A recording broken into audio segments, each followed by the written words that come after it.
everyone. My name is Angie Bevan. I am Vice President of the Board of the Children's Advocacy Center, and I'm here with Children's Advocacy Center Executive Director Wynn Stevens. Welcome to our 2020 and Evening for the Children's Advocacy Center event. Now, as you already know, things are a little different this year, and we hope your family is healthy and well. We, of course, would love to be hosting our fun in-person gala, but the coronavirus has restricted our event to this virtual platform. Thank you for watching this event and for choosing to support the Children's Advocacy Center. Before we go on, we do want to let you know this program will cover topics relating to child sexual abuse and assault. We will be talking about difficult subject matter that might be difficult for some listeners, especially any little ones. We didn't want to pass up the opportunity to talk about the importance of the Children's Advocacy Center and our work helping children and families in need. We've got a great program for you tonight, including a private performance by Kentucky's own cellist Ben Sollee. You'll also have a chance to hear from Lieutenant Andrea Munford, the Michigan State University police detective who was responsible for breaking open the Larry Nassar case. She has a great conversation with our own founding board member and Fayette County Commonwealth Attorney Anna Redcorn, who is also preparing to serve as the president of the National Children's Alliance. Later in the program, you'll also hear real stories read by some familiar faces. We realize this might be the first time some of you are hearing about the Children's Advocacy Center of the Bluegrass, and that's okay. We've been referred to as the best kept secret in Central Kentucky. Our organization provides direct services to children in Central Kentucky that have been victims of sexual abuse. Wynn, will you do some explaining? The Children's Advocacy Center of the Bluegrass is located on one of Lexington's most bucolic streets, North Ashland Avenue. Inside our beautiful center, though, we hear some pretty ugly stories. What we want to show you is what a place of hope and healing looks like on the inside. Please join us as we take a quick look. You see the children and the families when they come into the center and how scared the children might be because they're in an uncomfortable place. Although it's very family friendly and we have lots of toys, it's a new place for them. And they're not really sure what they're walking into. But as time goes on and they're able to share their story with someone who they trust and is willing to listen and someone who cares, you see the relief that the child has just from telling their story. And to see the change in those children is extremely motivating. And it's what pushes you forward to try to help the next child, the next family that comes in that door. And if that's all we ever do for the child, is bring their families in and introduce them to that advocate that cares about them and talks to them and gives them that forensic interview, then we've made it better. So in 1994, Ray Larson and Anna Redcorn with the Commonwealth Attorney's Office got together and brought this model that had started in Huntsville, Alabama, to Lexington. And the idea is that we reduce the trauma experienced by children who've experienced abuse by coordinating all the services they need for the investigation and the treatment of their cases in one centralized location. We have a couple of very nice family-friendly waiting rooms. We have an extremely nice medical center. We have a very nice high-definition Cortex Flow camera. We have a remodeled forensic interviewing suite. We currently have 3 interviewing rooms, so if we need to, we can do up to 3 child interviews at a time. We have a very pretty kid-friendly playground. All the kids love the playground. And then lastly, we have a fairly newly remodeled therapy suite. We have 3 private therapy offices and a family waiting room. The CAC of the Bluegrass's reach is 17 counties. We cover the entire Bluegrass region. We see about 1,000 children each year for a forensic interview and for advocacy services. A number of those children will then come back to have a forensic medical examination, and a number of them will also be involved in our therapy program as well. While we do receive some federal funding and state funding and wonderful support from our city through the social services program, the Children's Advocacy Center operates by generous donors. We all have a responsibility. Government agencies have a responsibility to protect children. We as citizens of the country and the county that we live in and the cities that we live in have a responsibility to protect these children as well. But whenever I speak publicly, 100% of the time after I'm done speaking, I've had someone who's come up to me and disclosed that they've been a victim of abuse. Whether you know it or not, it has happened to somebody you know and love. It is a statistical fact. And I can't imagine some of the things that kids go through if they've been in an abusive home for months now because of the coronavirus. they've been stuck in that house for a while and living that life. And if they come here, it means they are getting help. The most important thing in this work is that the children get the help that they need. So them having an adult or someone they care about that they can confide into, and then making sure that person takes the opportunity to report it to the proper authorities and get them in here to the Children's Advocacy Center. That's when the hope and healing can start. We want to take a minute to give a special thank you to the wonderful sponsors of this event. We're incredibly thankful for the businesses and individuals that choose to support this event in our work. For the 7th year in a row, Knight, Wally, and Chalithorne Orthodontists stepped up as the premier sponsor for this event. Dr. Philip Wally, Dr. Lee Chalithorne, and their staff are some of the best in the business. They are not only dedicated to their clients, but to our center. They understand the importance of keeping children happy, healthy, and comfortable. Their team has donated many of the new toys that keep kids happy in our center. Thank you so much to Knight, Wally, and Chalithorne Orthodontists. We have 3 platinum sponsors to thank this year. These incredible supporters really help get this event off the ground and make it special. We want to give a special thank you to UK Healthcare. We know their team has been working extremely hard these past few months. They are true heroes. The Mitchell Family Foundation, especially Jenna and Matthew, for their unwavering support of our work. Jenna has been a board member for years and always reels in Matthew for a good time. And to the Kentucky Blood Center, another great healthcare organization that's staying busy during this time. Everyone should consider donating blood. Thank you to these platinum sponsors. The Nerney Family Foundation is known for funding organizations making visionary and systematic change. This is the 5th year of their sponsorship, and we are thankful to have their support. Bruce Simpson is what you might call a change agent. A lawyer with a social work degree is someone who sees the value of our work every day. We are grateful to have Bruce and his wife Cindy as gold sponsors for this event. We have a great list of silver sponsors this year that we are very thankful for. We know many of these sponsors are board members and businesses that have been supporters for a very long time.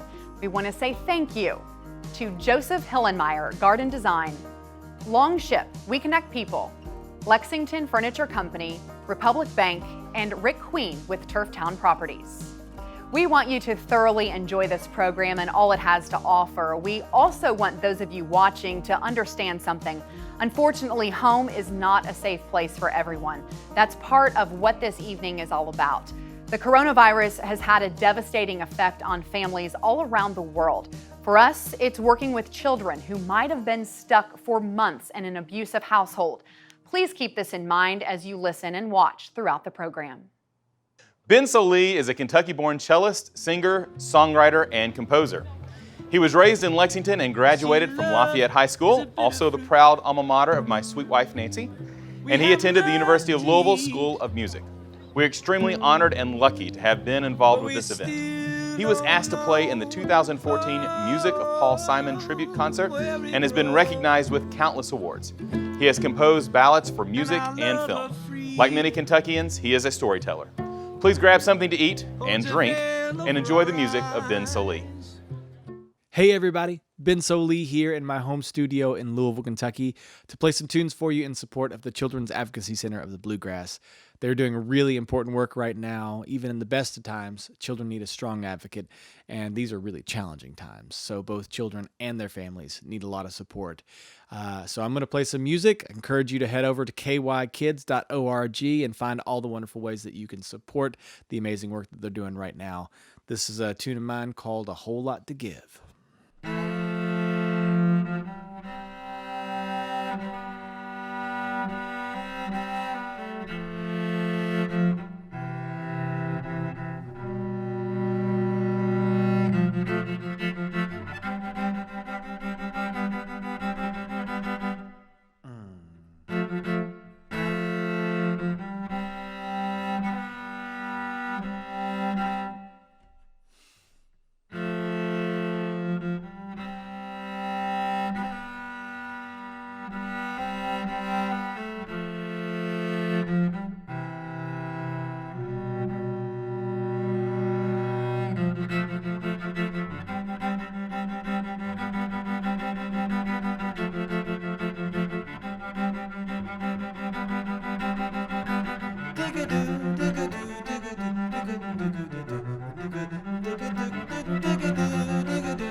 situation in your mind. Whoa, consider this opportunity to move against the tides. Whoa, such thoughtful maps of an ever-changing course, drawing lines where they never were, just to see if they might be long. Whoa, but you got a whole lot to give. You got a whole lot to give, yeah, yes.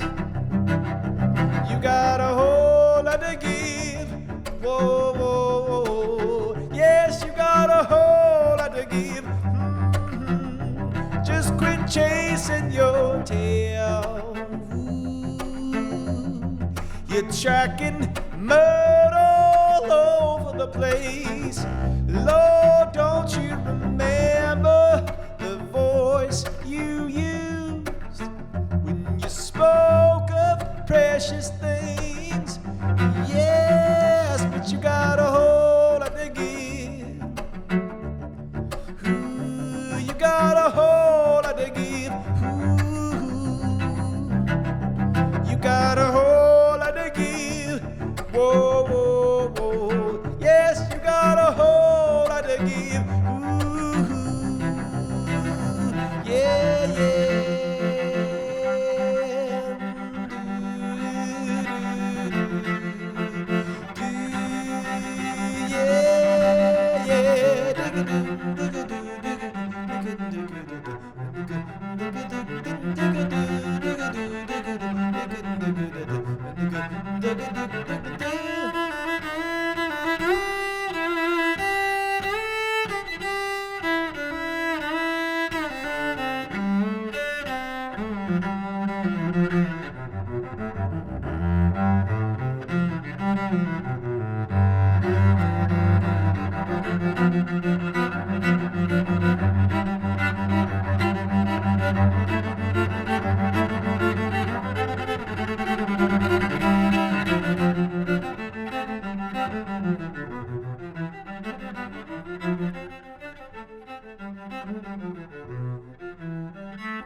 So I picked up the cello when I was 9 years old in public schools. Yay, public schools.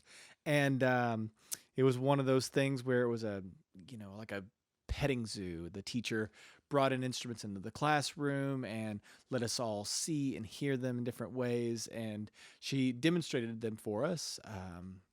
She played a little violin for us, which was cool, then a little viola. And then she picked up the cello and she said, "Class, this is a cello and you can learn to play it in fourth grade orchestra.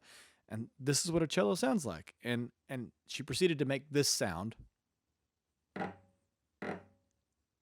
which as a third grader, I was super into. I don't know what you were into in third grade, but bodily noises were kind of my thing. And so I went home to my parents and asked if I could play this instrument called the cello. And they were like, "Sure, yeah, cello, sure, what's that?" And so I started playing in the school orchestra, and along the way got a chance to study classical music, but also bring the instrument home and play a lot of the music that was in my home. My dad was an R&B guitar player. My mom sang. My grandfather was a fiddler, and all these things kind of mixed together. And it was a wonderful emotional anchor to be able to have an instrument to play and carry me through all the stages of life that are growing up as a child into adolescence. And one of the things that I always struggled with was being able to express my emotions through tears. As a young man, as a boy, I just wasn't encouraged to process things through crying and have those emotional releases. So invariably they came out in other less healthy ways. And so this song is kind of touches on that, on the idea that boys don't cry, but at the same time we feel the same range of emotions. So I hope you enjoy it, and I hope it inspires you to support Kentucky Children's Advocacy Center of the Bluegrass. They're doing really, really important work right now, and you can check out what they're doing on kykids.org. The song's called It's Not Impossible.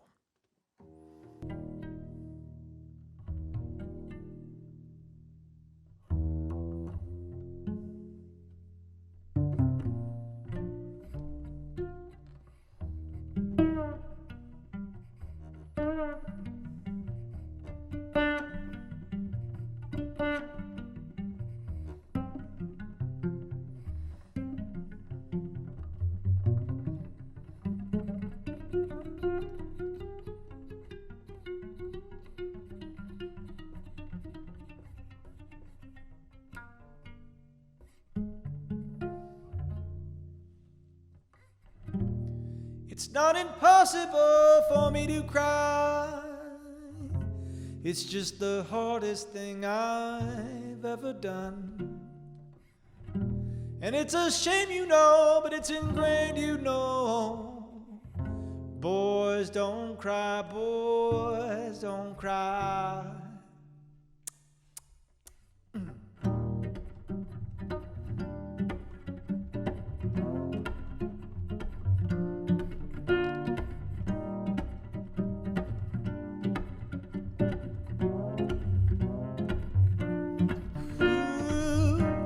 I can't change the way you left.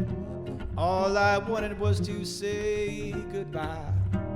I was scared, you know, and I was mad, you know, but boys don't cry, boys don't cry.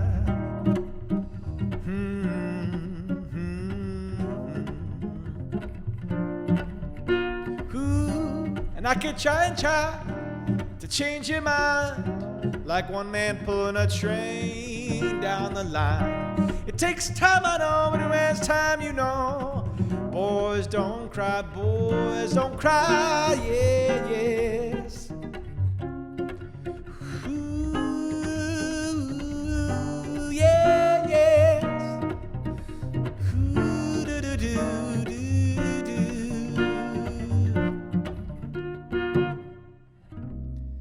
You can kick and scream, cause a scene, take your anger out on someone else, or steal the car, race the car. But don't you dare, no, don't you dare cry. And I must admit, all jokes aside, I find some men beautiful, some girls handsome, and some children wise. And I hope someday, before I die, I can share the kiss that brings tears to my eyes. And it's a shame, you know, but it's ingrained, you know. Boys don't cry, boys don't cry, boys don't cry, boys don't cry.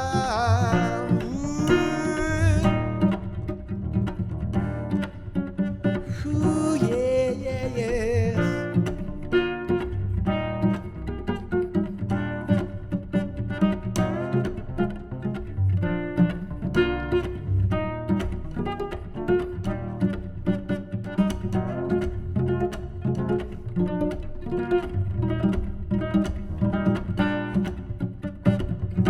Yeah.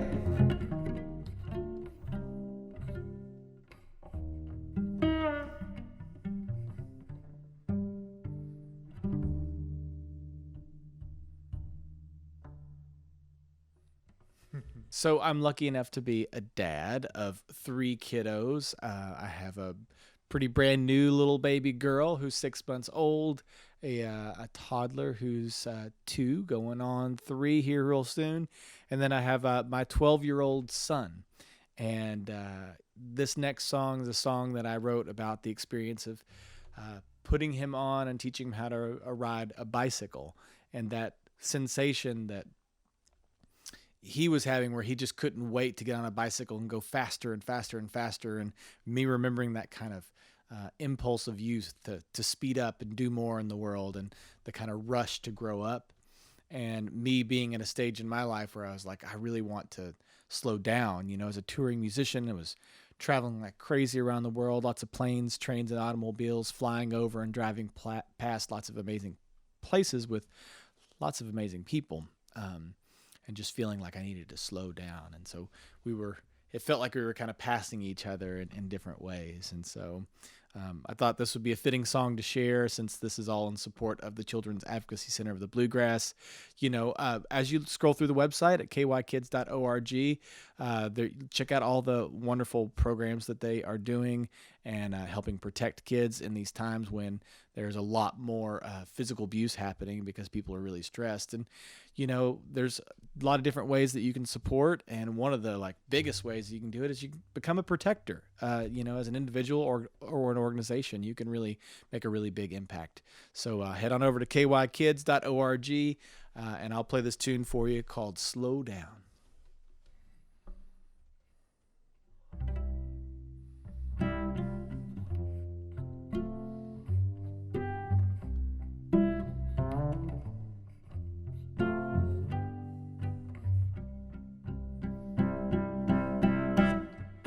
Your feet were gliding above the ground. You might as well have been flying to some distant place. And I was crying, 'cause there's no denying someday it come true. Whoa, just slow down. This world won't slow down for me and for you. It won't go fast enough. Slow down. This world won't slow down for me and for you. It won't go fast enough. Ooh.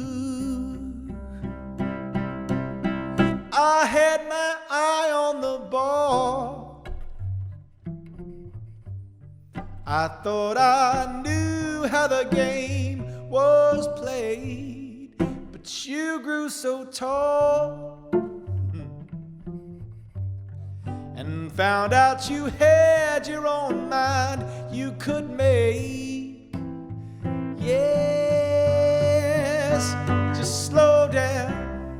This world won't slow down for me and for you. It won't go fast enough. Slow down. This world won't slow down for me and for you. It won't go fast enough. Ooh. You won't always want me to hold your hand, but the size of your clothes won't make you a man. As you grow, you will learn there ain't always a plan, but we did our best. Just slow down. This world won't slow down for me and for you.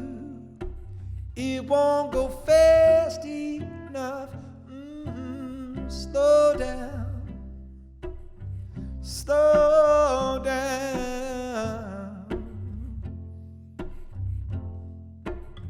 Fast enough. Fast enough. Ooh, it won't go fast enough.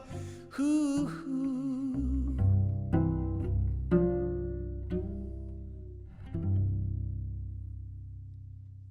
All right, here's a fun tune of mine about the Globe Theater that Shakespeare put on many of his plays in, which burned down mysteriously twice. And I don't know about you, but there's a lot of things in my life that if they happen twice, they are no longer mysteries. And, I thought I would have a little fun with some historical fiction. And this is the tune that came out. It's called The Globe. Hope you enjoy it.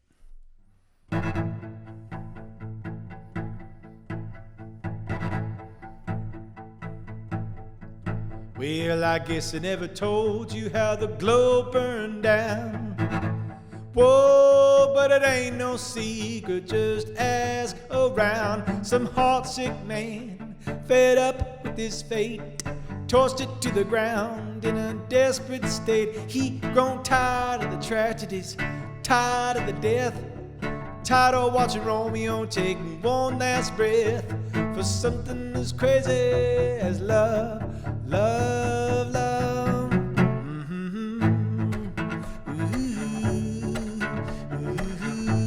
Yes. Well, they gave him all the books, but never taught him to read.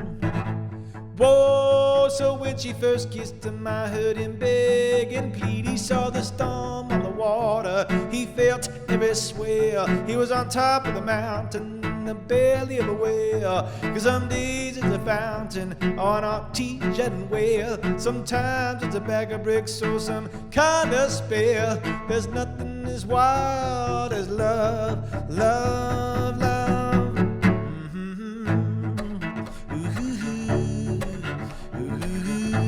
Yes, I said, ooh,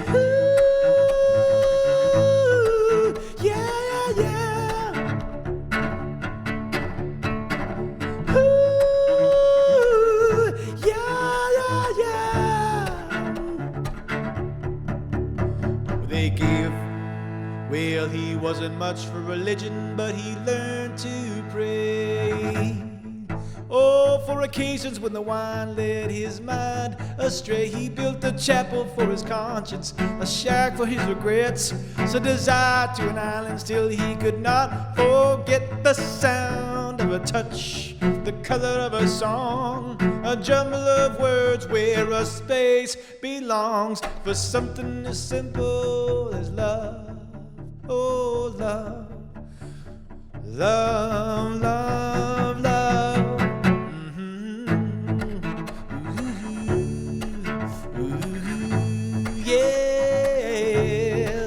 I said, ooh, yeah, yeah, yes.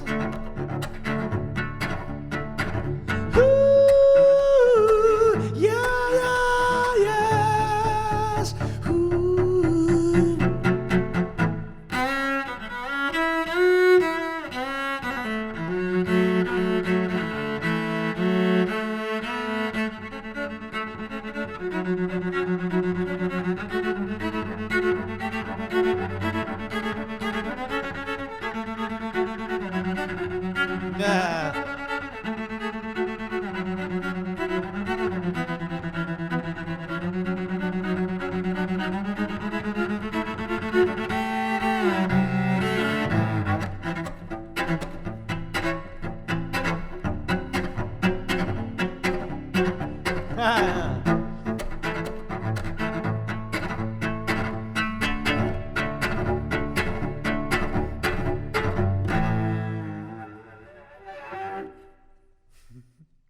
Well, thanks so much for letting me entertain you for a bit here. It's all in support of the Children's Advocacy Center of the Bluegrass. So much of the work that they do revolves around the idea of creating a safe, nurturing home for children and their families. And of course, Kentucky's state song is "My Old Kentucky Home," and which of course evokes a lot of, visions of yesteryear in a kind of a rural setting. But really, I think a lot of people connect with that song, creating a sense of affection, of love, of security, really. And so I thought it'd be fitting to wrap things up with that tune. I hope you'll consider heading over to kykids.org and making a gift to the organization right now. It's a hard time for nonprofits with the pandemic going on. And if you can't do a gift, there's lots of other ways that you can get involved. So I hope you will do that. And thanks so much for watching. Here's My Old Kentucky Home. Where the sun shines bright on my old Kentucky home, it's summer, the people are gay. The corn tops ripe and the fields are all in bloom, and the birds make music all the day. The young folks roll on the little cabin floor, all happy and merry and bright. By and by hard times come a-knocking at my door, in my old Kentucky home. Good night. Oh, weep no more, my lady,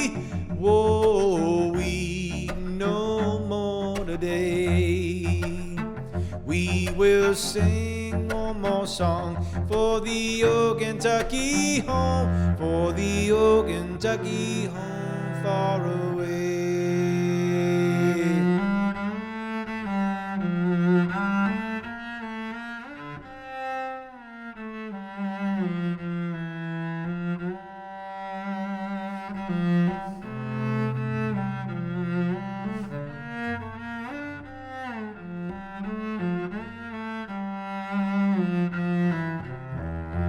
Oh, weep no more, my lady. Whoa, weep no more today. We will sing one more song for the old Kentucky home, for the old Kentucky home far away.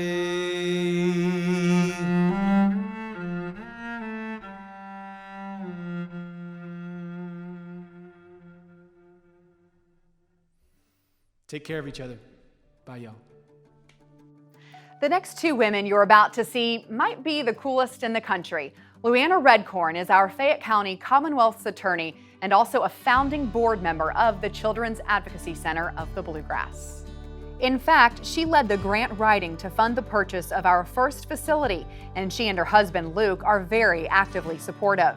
In 2018, Anna was nominated and elected to the National Children's Alliance Board of Directors, the accrediting agency for children's advocacy centers nationwide.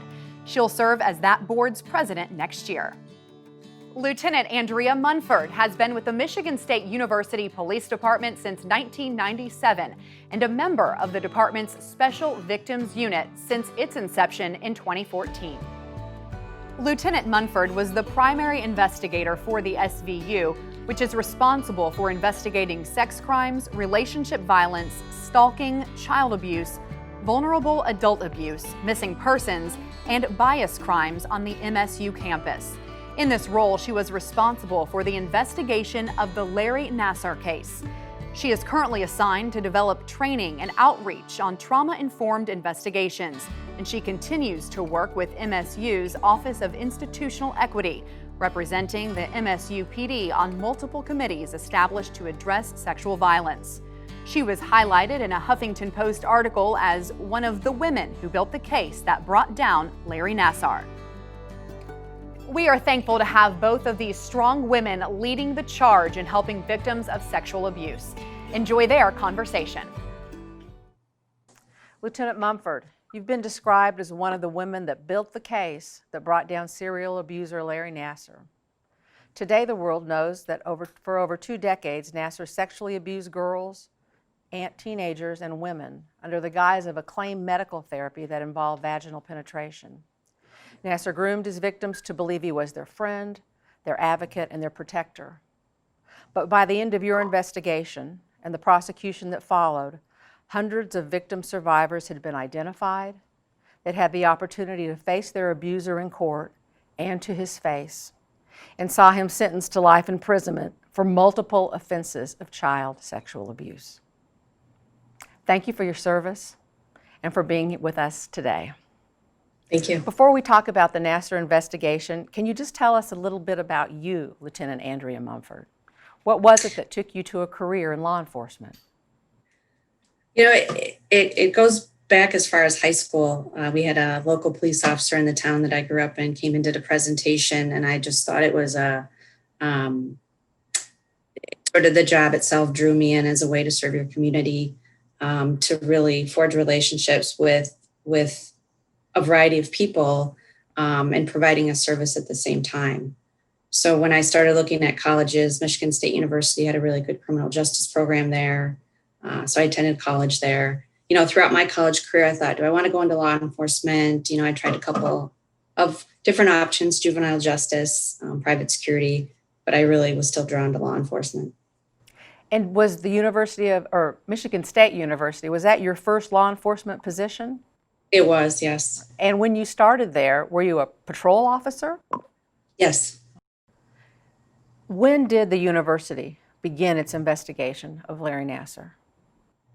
There was an investigation in 2014.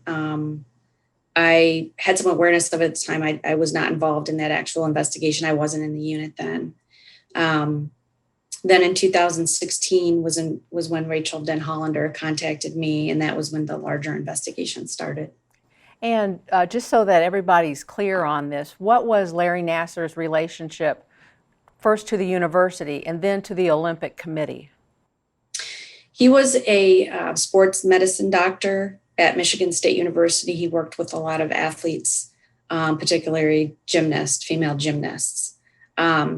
Through that position, he also worked with a local gym as their team doctor, and then more broadly as the doctor for the Olympic women's gymnastics team. Okay. And do you know how long he had been in that position at the university working with the gymnasts when the investigation began in 2014? He, I think, had been with the university from like the mid-90s. I believe he was in some capacity working there before he graduated from medical school. So well established and known within university circles. Okay. Definitely, yes. And I think you've already touched on that. The first report was in 2014. Were those allegations unfounded or insufficient evidence, or what happened with the 2014? Well, there was an investigation that was done, and the results of that investigation were referred to the local prosecutor's office. And at the time, the folks reviewing that felt that it was in some way legitimate medical treatment. Okay. So that's probably the next thing we need to talk about, just so that everybody also understands. What was it that he was doing under the guise of a legitimate medical practice? There were different things that he was doing. He was doing intravaginal and intraanal adjustments, as he called them, meaning he was sexually assaulting women by putting his fingers in their vagina and or their anus and implying that he was adjusting certain ligaments to give them relief from pain. I think I saw something that he actually prepared a PowerPoint that explained how this process worked. Is that correct? He did. In some of the trainings that he provided, there would be videos where he was adjusting muscles with his hand between a young athlete's legs. He didn't go so far as to say it was penetration or not in a lot of these videos, and you couldn't see for sure from the videos. And without talking specifically to those athletes, we don't know what he was doing or not, but we do know that in a lot of the survivors that came forward that he was actually penetrating them during that time. Okay. But does that offer some explanation for the initial decisions in 2014, do you think? Yes, he did provide those videos, and I believe that he had those videos prepared, in my opinion, in case someone did tell, so that he would have a ready defense. A defense, right, a defense, okay. And just from start to finish, how long did the investigation last at the university?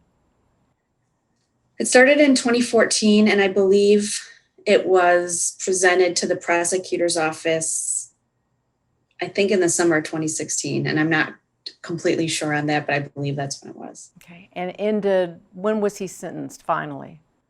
Were you talking about the 2014 investigation or 2016? The 2016. Oh, I'm sorry. 2016 went from August of 2016. He was sentenced in January in one court, in February in another court of 2018. Okay.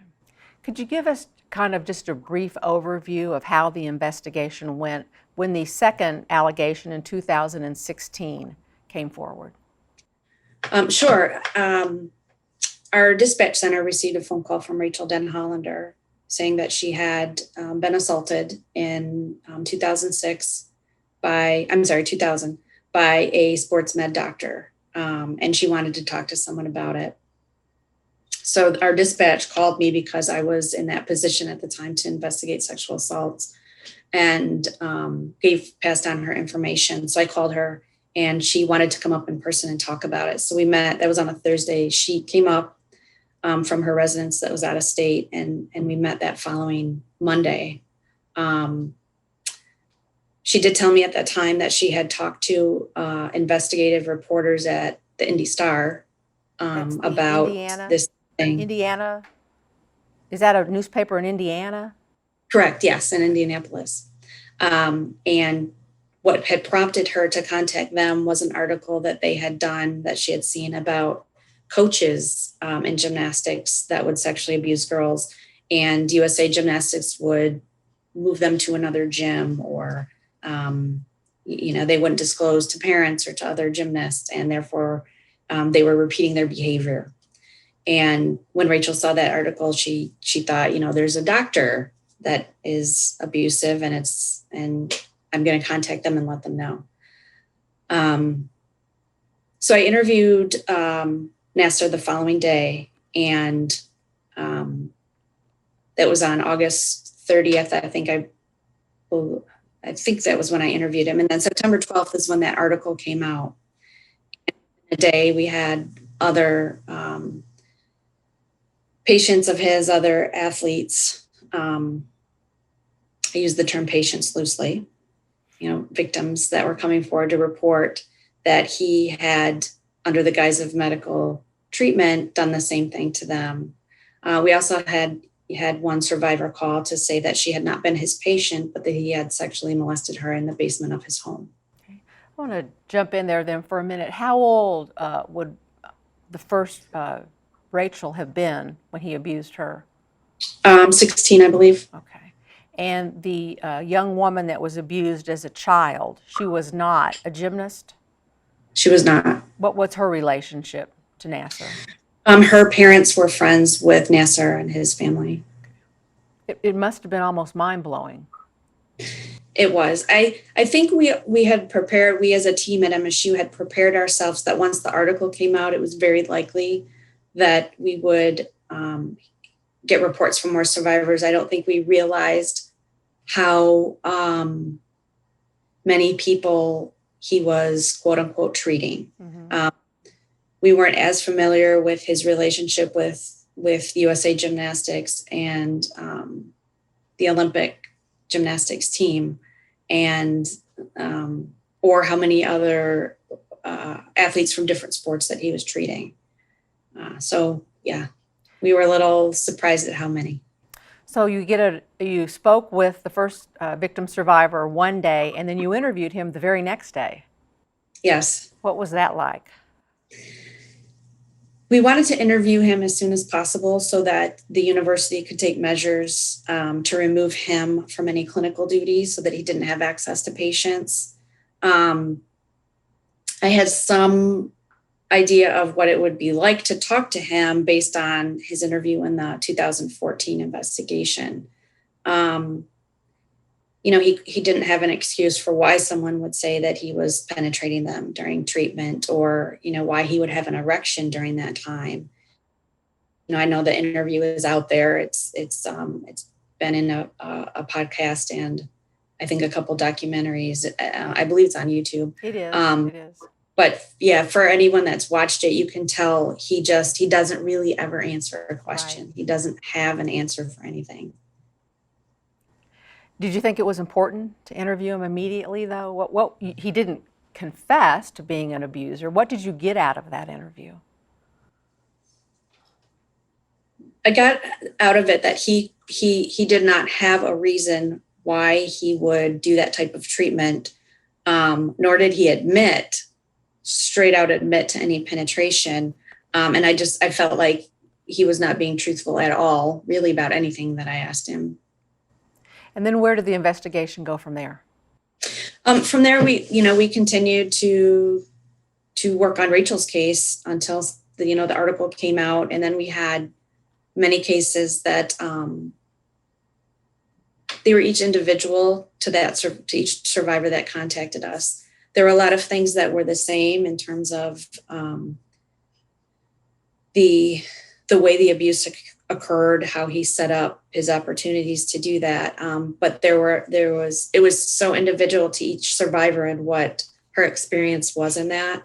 And so we just started to compile as much information, medical records, talking to family members of each survivor when they may have told somebody in the past or even more recently.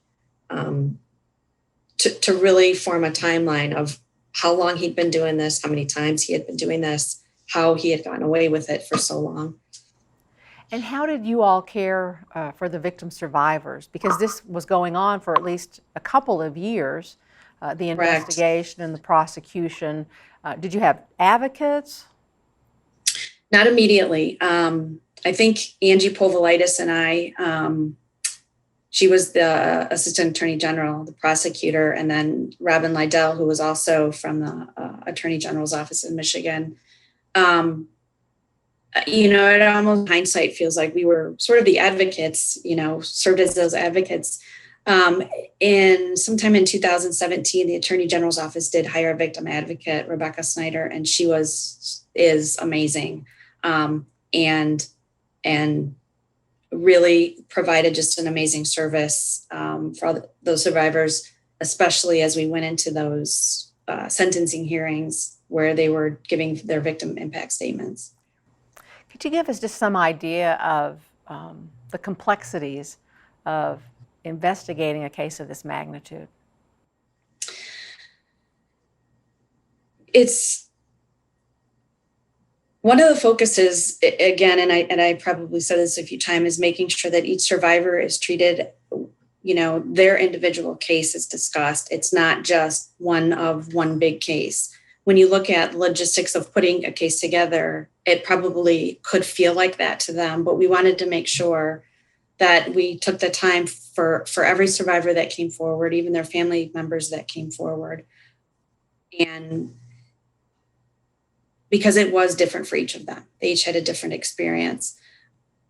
And after some time, it's hard to remember everybody that's contacted us, us as a team.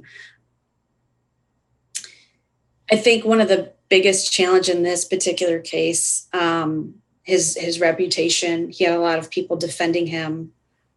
He was running for the school board in the school district he lived in. There were still people that voted for him even after he had been arrested for the first sexual assault on the survivor that wasn't a patient.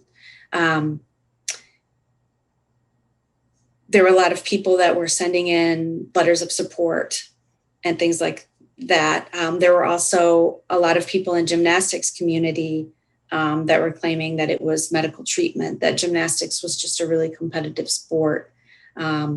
And then, at some point in the investigation, we started to learn about how many people had been told and had never done anything. And that the culture of gymnastics and some other sports as well is very silencing to survivors, to victims of sexual assault. And that branding and winning has, for a long time, still does, and we're really working to undo this, taken precedent over athlete safety, right. Child safety. What about finding an expert to show that what he was saying or claiming wasn't true? We did. We interviewed several, did a lot of research, and we had 2 experts that were lined up to testify should the case go to trial. That what he was saying just was not a treatment. Correct. That even in the beginning, mid-September of 2016, when the calls were coming in at a very high rate, we still didn't understand how many patients he had, how many victims were out there. And we thought we would have like a series of phone calls and then they would slow down. But each time there was something in the media, it reached farther and farther, where it wasn't just local stations, it wasn't just Michigan stations, it became national and then became international. So each time there was something in the news, we would have more and more survivors calling in to talk to us, really from all over the world. And I remember Angie and I having a discussion about how we would charge the cases, how we would choose which cases to charge. And at one point we said, let's charge them all. We wanted to be able to provide that opportunity for any survivor that really wanted to participate in a criminal case. Obviously, the logistics of that weren't quite possible. So we started with a a group of cases that really met the guidelines for the 25-year minimum for sentencing. So by age or by what he did, with the intention that we would continue to seek charges on additional cases throughout. Eventually pled guilty to those. What was really important and what Angie Povolitis actually wrote into the plea agreement was that any victim of his abuse could give a victim impact statement during the hearing. And the judge did allow that, but that was really important to Angie and to our team, that because we couldn't charge all the cases of the survivors that wanted their case charged, that they would still have an opportunity to give a victim impact statement. So in the end, what was the sentence that he received? In federal court, he received a 60-year sentence, and to be followed by, so not consecutive with, or not concurrent with rather, but the state sentencing, whatever that at the time hadn't been done, but whatever that was. In Ingham County, he received up to 175 years in prison, and in Eaton up to 125. So both charges. I'm sorry? So is it fair to say he is never getting out of prison? He's not. His appeals for the federal sentencing are complete. So that 60 years is, he will be in federal prison for the rest of his life. Lieutenant, explain to us the term secondary trauma. Secondary trauma could be experienced by professionals that, repeatedly hear stories of other trauma that people are experiencing. Some call it vicarious trauma, a lot of different terms for it. Throughout this case, Angie and Robin and Rebecca and the team at MSU would talk about, make sure you're practicing self-care, and encourage each other and be there for each other, during a lot of the times that the whole thing was heavy, but that got even more heavy. I joke in some of the presentations that I thought I was practicing self-care, but what I was actually doing was eating a lot of chocolate. And it did catch up with us. And, and after a couple months after the sentencing hearings, I went to therapy, several of us did. And I was diagnosed with PTSD due to that, secondary trauma, and then some things that institutional failures that followed that. And I talk about it openly because nobody ever does, especially in law enforcement. And I feel like if we talk about it more, if we talk about mental health issues in general more, it starts to break down some of that stigma that people with mental health issues are just crazy. They're not handling it. And we all go through those times. We all need the support of family, friends, and sometimes professionals. And there's nothing wrong with getting it. In fact, it's great that people do. It shows that they care about themselves, they care about their families, and they care about the people that they serve. And what about parents or the guardians that have had a child disclosed to them, and they bring them to like the Children's Advocacy Center, and then they have to accept what has happened and be there supportive for their child? What would you say to them? I would have this conversation with parents, with spouses as well, or with even close friends that were really the support people for the survivors.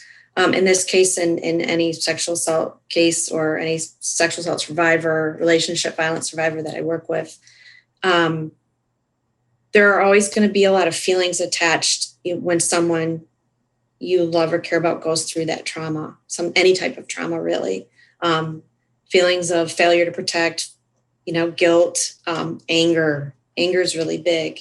And I would often encourage people to seek counseling on their own so that they could resolve some of those feelings to be the best support person that they could be. Spouses especially, because a lot of these survivors that came forward are now adults and they're married and they have children of their own. So we talk about, therapy for a survivor going through this. And I say, even if you don't go back once so that you have the groundwork laid, then when you really need it, it's there, you can go back. And then I have with the conversation with the support person or people about take care of yourself as well, resolve some of these feelings, because I know you want to be a really strong support person for your family member. You're going to need to take care of yourself to do that. We have a lot of people watching this tonight that are either professionals themselves involved in child sexual abuse investigations, intervention, prosecution, and therapy. What would you say to them? First of all, thank you for the work that you do. It's important and it's hard, but support each other so that you can stay in it, because children need us. I would say for folks that are responsible for training, we have to go beyond compliance. We can't have institutions, organizations only training for reporting, mandatory reporting, or even other types of reporting just to be compliant. We have to start teaching people what the effects of trauma are so that they understand all of our roles, not just as professionals, but in general. When someone comes to you to disclose something, how you need to respond, how you need to connect people with services. I've done some presentations to groups outside of law enforcement, prosecution, advocacy. And that is the one thing I try to really let people know is you could very well be the first person someone tells about their experience, and how you respond is probably going to determine if they seek more help or if they just shut down and don't tell anybody else because of your reaction, your response. And I think those of us doing the work, I think we all feel that, we all know that. But the people that we train, we have to keep spreading that message as far as we can get it. Thank you. And then we have a lot of people that are watching this that are tremendous supporters of the Children's Advocacy Center of the Bluegrass. And they're just, I'll call them ordinary citizens, just good people that want to help. What would you say to them? I would call them extraordinary people. And thank you for the work that you do, for the support that you provide. There will never be enough of us that do that. We need more people. We need people to understand that professionals can't protect children if the greater community doesn't see the importance of it. So thank you for what you do. Please encourage more people to join that effort. Thank you. Well, Larry Nassar has ruined lives. We know that, but through your work and the work of the prosecutor and the judge, these women have hope and some belief that the system eventually did work. It should always strive to do better, but I hope that from your work that they feel like they got some justice. So thank you for being with us this evening. Thank you for having me. You're welcome. Hi, my name is Townsend Miller, Development Director for the Children's Advocacy Center. What a great event we're having so far this evening, and thank you so much to Lieutenant Andrea Munford for that heavy interview. And thanks to all of you who are choosing to participate and watch this event. Let's be honest though, you'd be stuck at home anyway, even though our most valuable commodity is time, and I'm extremely appreciative of yours. I'd be remiss if I didn't take a second to acknowledge the incredible, hardworking staff at the Children's Advocacy Center. Each of my amazing coworkers is passionate about changing lives and do it without a need for recognition. So, shout out to the extraordinary program team at the CAC who keep our services going every single day. Thank you so much for the hard work that you do. Now, over the next few minutes, you're going to hear a few firsthand encounters of child abuse. These are true stories, and I want you to know this from children we have served at our center in Lexington. To keep everyone safe, we have changed names of everyone involved. I understand it might be hard for you to hear, and if you need to, it's okay to step away. The topic of child abuse is extremely sensitive, but it's something that shouldn't be pushed aside. It is our moral responsibility to help these innocent children. As we've already said, home isn't a safe place for everyone, and these are just a few examples of what our staff see and hear every single day. Afterward, you'll have a few minutes to consider making a gift to support our organization and the children we serve and help every day. You should, pending our luck with technology gods, receive a text message and email with an easy link to make a donation online. If not, you can always make a credit card gift at our website listed on the screen, www.kykids.org. For anyone watching this event as a ticketed guest or sponsor, you should have also received a donation form with your food. Our mailing address is 162 North Ashland Avenue in Lexington, 40502. We could not help and protect these kids without your help and support, and your gift is an investment in their future. Thank you all so much for your support.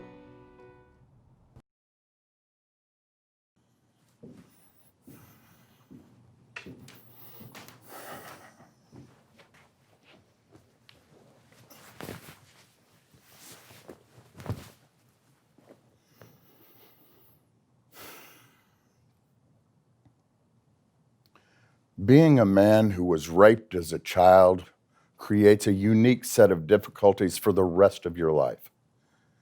It feels like one moment can define an eternity. I'll tell you one thing, I'll never go to the beach again. Everyone talks about spring break or summer vacation, but not me. When I was 8, I was aggressively sodomized by a family friend while we were on vacation. Want to see what it looks like? I can remember him saying it. Just touch it once. I didn't want to. He was supposed to be a trusted adult, my parents' friend. After it happened, I remember wanting to do anything that made me happy, that made me feel normal, that would try to erase that memory. I rode my bike for miles that day and shot basketball for hours. I didn't immediately tell anyone. I was worried people might not believe me or it would rip apart our family. Plus, there's a weird stigma, like I should have fought him off. I was 8 years old. When I told my parents, they supported me unconditionally. There was a whole team of people who understood what I had gone through and wanted to help. It was like a life raft had been thrown to a drowning victim. My name is Jacob, and if I can tell you anything, it's not to be afraid to tell your story. There's an easy way to talk to people without actually talking. You just click on the little message button and start typing. When you're lonely, that's what you do. My name is Jennifer. My mom and dad gave me my first cell phone to use only when I really needed it. But come on, when I first got that message from Adam, the attention was amazing. He sent me nice messages and little hearts, funny things to make me laugh. I sent him a couple of pictures. But I think that's what girls do these days. Want to meet up, he asked one day. I said no a couple of times, but he finally got me to do it. I told my mom and dad I was going out to meet friends, but went to the park to meet Adam instead. He looked so much older than I thought. He was still nice though, but something just didn't feel right. The next thing I knew, I woke up behind some bushes. My dress was ripped. And just like that, in one dumb decision, everything was taken from me. I don't remember much, but I've been told I had a date rape drug in my system. A medical appointment was set up for me at the Children's Advocacy Center, and they immediately took care of me. They gave me some medicine to prevent me from getting HIV. The doctor could not have been nicer. She listened and cared for me and told me I was going to be okay. Unfortunately, what happened to me now is just part of my life.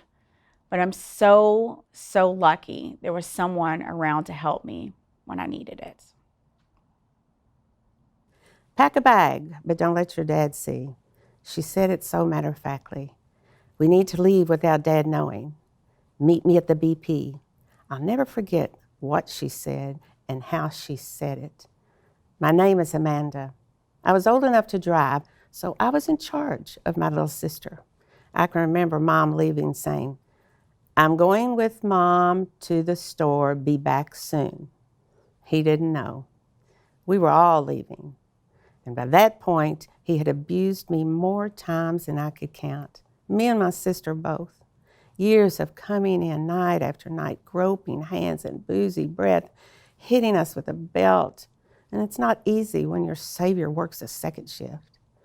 I had tried telling Mom a long time ago, but I think she thought I wasn't being serious. But one day, she finally saw it with her own eyes. I don't know what it was, but it clicked. And we were free. Free from the anger and the yelling and the pain that he caused. I got help, and I was able to tell what happened to someone who believed me and wanted to comfort me. That help was the Children's Advocacy Center. I'm thankful every day for the freedom now and the help my sister and I got. We've been left alone for days before. Who knows where they were, off getting high or whatever. After Dad left, Mom started doing drugs. She would go out. Most of the time we were okay, but we were always hungry. When she started dating again, things went from bad to worse. Mom's new boyfriend punished us for everything. We were forced to take freezing cold showers, scalding hot showers. He put me in a dog cage one time to make me be quiet. Then one night, he pulled down my pants while we were watching TV. He rubbed his private parts on my feet, and then he forced himself on top of me and put it inside of me. I couldn't tell if it was really happening. Was I asleep? Is this a dream? But it hurt. Where was Mom? Passed out from whatever she had put into her arm that night? It turns out I wasn't the only one he had done this to. Another girl in town spoke up and reported him. That made me feel brave enough to talk about it and do the same. Nothing made me happier than seeing him being carted away in that police car. I am grateful for that police officer and the other girl for coming forward.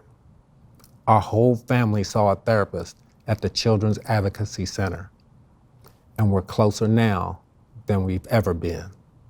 We all took part in a group counseling event and were able to talk about things we never really shared before. I'm not fully back to myself, but now the nightmares have gone away and I've learned how to cope and adjust. I'll live with being a victim forever, but I'm grateful for today.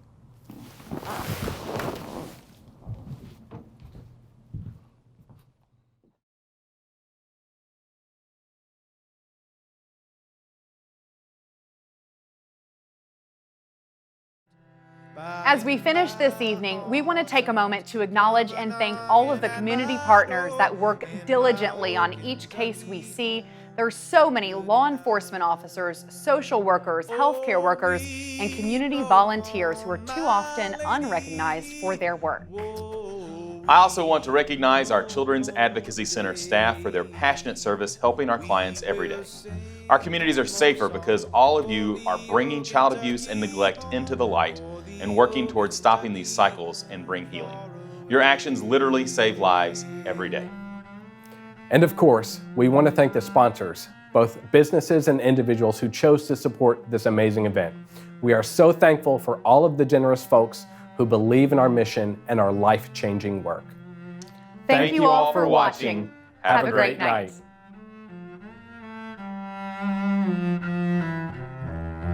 Oh, weep no more, my lady. Whoa, weep no more today. we will sing one more song for the old Kentucky home, for the old Kentucky home far away.